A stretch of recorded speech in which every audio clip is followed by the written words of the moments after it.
It's been a while, guys. I'm going to quickly show a fabrication video right now on all of these pieces right here, and this is the next final pipe to do. It's a 6-inch straight weld necks with 2 branches either side.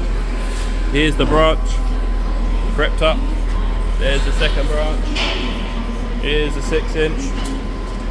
They need to go right here, and it's just going to be a quick little fabrication video. The machine I'm running is a Fronius Transsteel 500. The gas, 12% CO2. The wire is this guy here. That's the wire, that's the machine. The tacks I'm going to be routing. I'm going to use the root setting. Probably turn it down. 120 amps is a synergic setting, so I control the amps and the machine automatically controls the volts and wire speed to its optimum setting, to be honest. So if I go amps, say I do 120, 5.4 meters a minute and 17.2 volts. And yeah, I'm just going to work on this.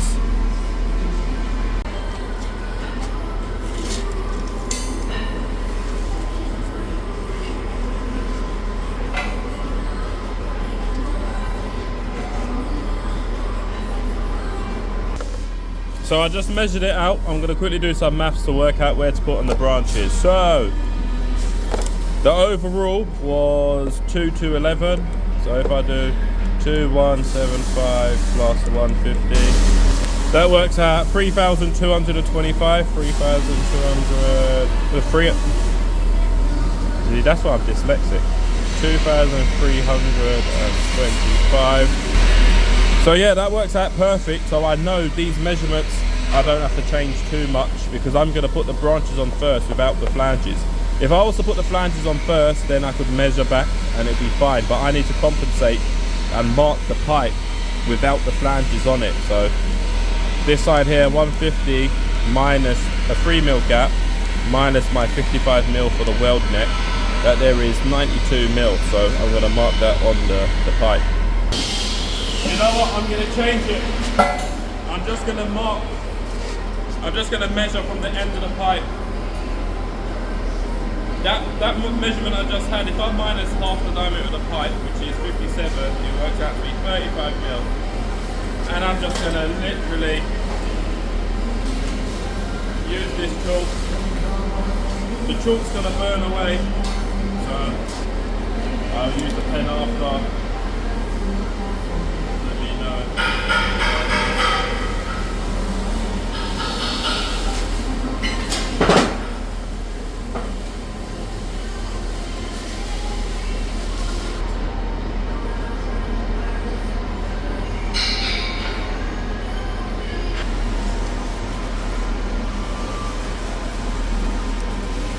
Quickly check the other side.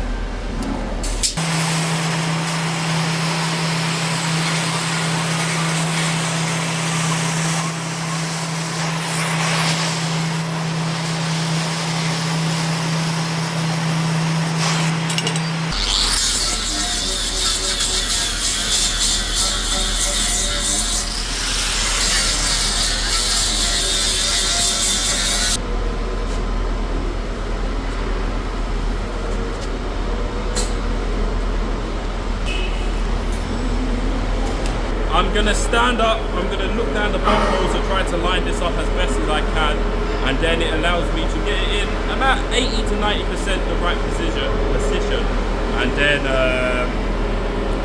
once that's established, then I can flip it and get the bolt holes.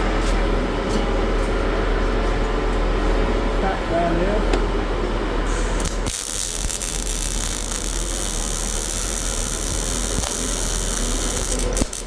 The reason why I'm doing it this way, I don't like to be governed by things, so I like to put as little amount of things as possible on first, so this branch here can be flexible and put in the right position without me having to get certain gaps. For example, if I had the flanges on here, for no real reason I would have to then have this branch bang onto them flanges And if there's any discrepancies in my fabrication, I may be left with big gaps, I may have to cut it off and put it back on.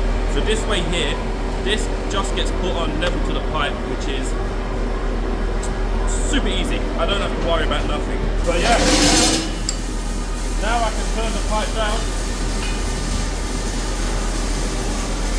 And instead of making this level to whatever the 6-inch flange is, now I can close the gap and I can make it level to the size gap that I want.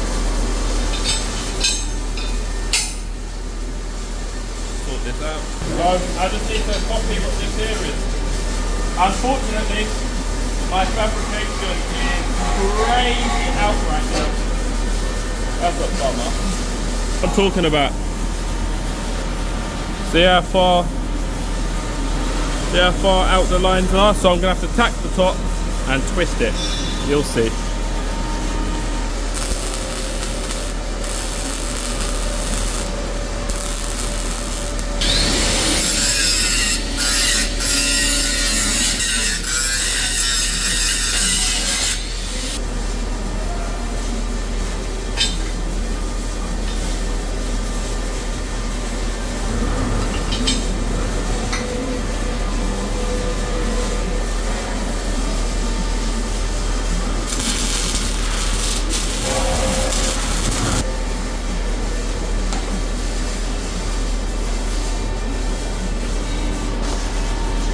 So mistakes happen. That's why you need to know the best ways to go about it. It's touching the line on the left, touching the line on the left. Beautiful. And the alignment is even better. Yeah, things happen. You just have to evolve and get used to it and know how to fix it.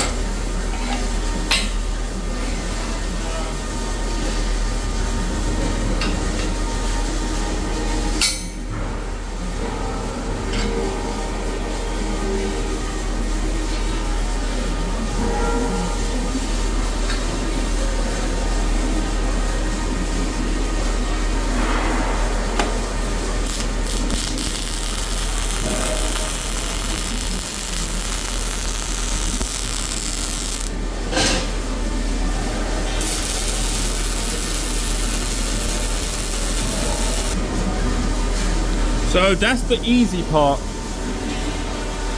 That's the easy part. Touching the line there on the left. Touching the line there on the left. Now, say I only had one branch on. Now I could turn this horizontal, hang the 2 flanges on it, and jobs are good. The branch is on. I dictated the gaps that I wanted more so than the branch dictating the gaps, if that makes sense. Obviously I put it on a little bit off, which was why I had to cut it, but minus the cutting, I was in control of the gaps. So now I need to add the second flange on, or the second branch on. I could put it on horizontal.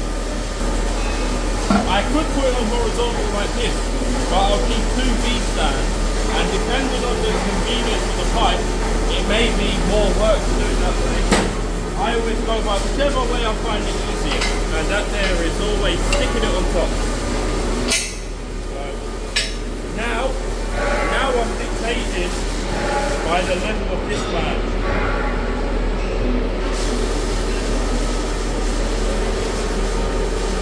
The level of this flange is telling me what the other flange needs to be.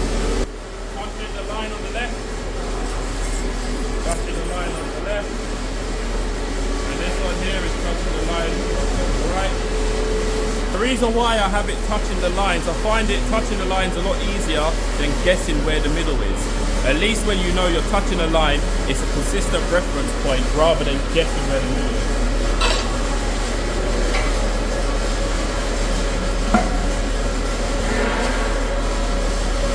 35 mil away from the end.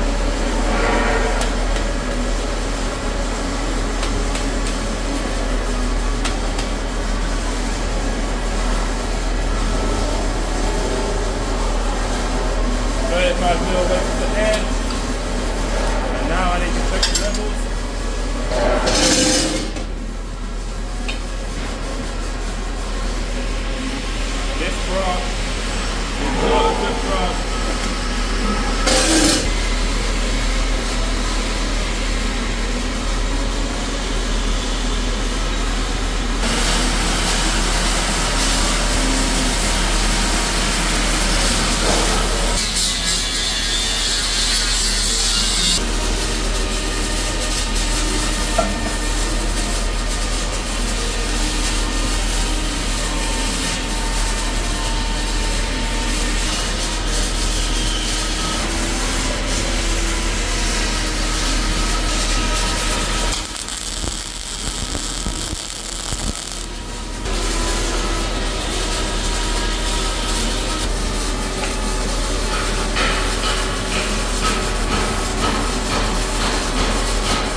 See, this here is more, this is how the first one should have came out. So this is without any extra maneuvering. You can see it's more or less where it should be.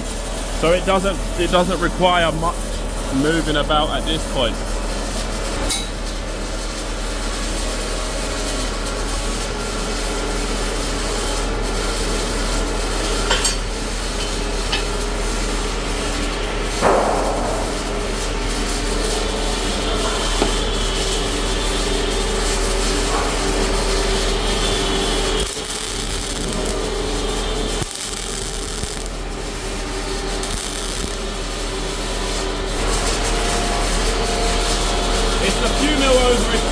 Five mil over, but with the branches and it's shrinking down, it should bring it within the 3 mil tolerance.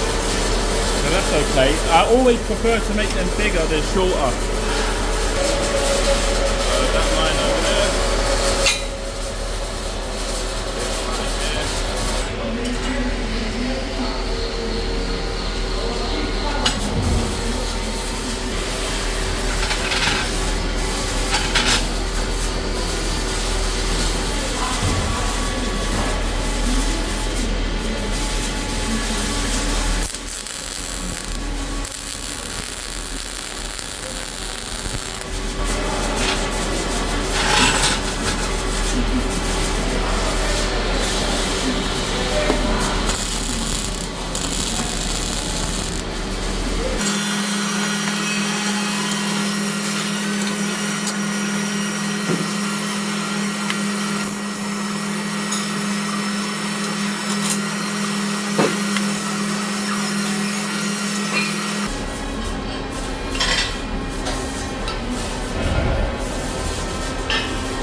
So as you can see, it is fabricated, ready to be welded up. Measurements are good, all sorts. Yeah, this was a quick one. This is just a quick little fabrication tip video. Nothing special. So you lot may be wondering about my techniques. My techniques are not for precision. This here is a class 2 job, going to be welded to class 2 specifications. It's going to be working at no more than 6 bar working pressure, and it's just for chilled water. This is not no crazy high-end sort of stuff. So the techniques that I've done is more than good enough for the jobs that we're doing. And I'm in a mass production type of role. I fabricated and welded this 4-inch job here, this 6-inch, another 6-inch, another 4-inch, and this one here. It's like 2 o'clock. It's 2 o'clock, so I'm going to be done in another half an hour or so. So I'm trying to maximize my production as fast as possible, utilizing as many skills as I can. I'm not trying to go for quality, even though quality naturally comes from it. So that's the start, stop, grout down. There's the weld. Even though quality comes from what I'm doing, my goal is to maximize as much work done because I get paid per piece. So yeah, once this is finished, I would be able to go home having made more than enough money for the day. So yeah, thanks for watching. I'll see you in the next video.